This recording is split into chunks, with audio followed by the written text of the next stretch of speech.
The car door slammed. I was left alone in his driveway. The tears streamed down my cheeks as I hugged the steering wheel. I sat there wondering if he would turn around and come back to finish the fight. The only thing I could think was that he didn't care about me anymore. How could something this small cause a fight so big? Little did I know, this would be our first breakup.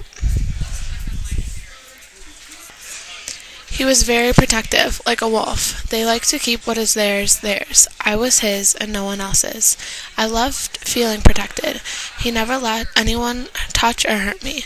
Unfortunately, I hadn't realized that all he was doing was being the utmost caring he could be.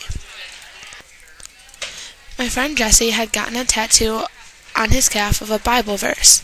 Being naive, I figured it wouldn't be a big deal to touch his calf. Little did I know, PJ walked downstairs as I had my fingernail on his calf. It came tumbling down from there.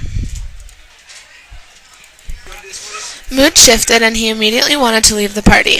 He had had enough of my nonsense and just needed to cool off. Something I don't understand is the fact that he needs to be alone when we are fighting.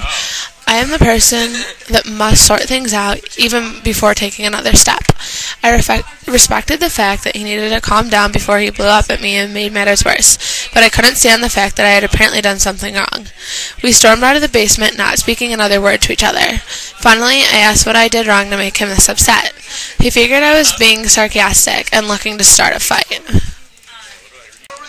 In his eyes, I should have known this was wrong. It's tough because we come from two separate lifestyles and trying to combine the two results in chaos. As we walked to our cars, I stood in the driveway, begging for him to talk things out. The tears continued to fall as people walked in and out of the house watching us fight. It was the most pitiful feeling one could describe. I was losing the fight, and I was the weakest link. The next phrase I could remember coming from his mouth was, "I'm done." I've never felt so empty. Those two words would change our relationship forever. I stood there, frozen in my footsteps. What else is a 16-year-old girl supposed to do when she hears those words? There was no use in chasing after him. He was done, and I was alone. Immediately, I called my friend to come outside. I couldn't move my feet from the position they were in. I felt as though I had been given super glue, and I had smeared it on the soles of my shoes. He drove off. I was standing there bawling my eyes out hysterically, and he left.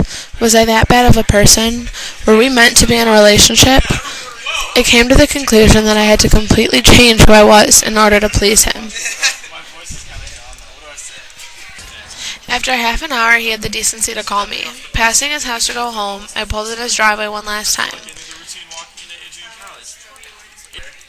It's the best feeling in the world when he runs out to my car and kisses me, but this time is different. He dragged his feet as he slumped out to my car. Butterflies flying in the pit of my stomach. He sat in the passenger seat, and the only sound was the sniffling of my nose.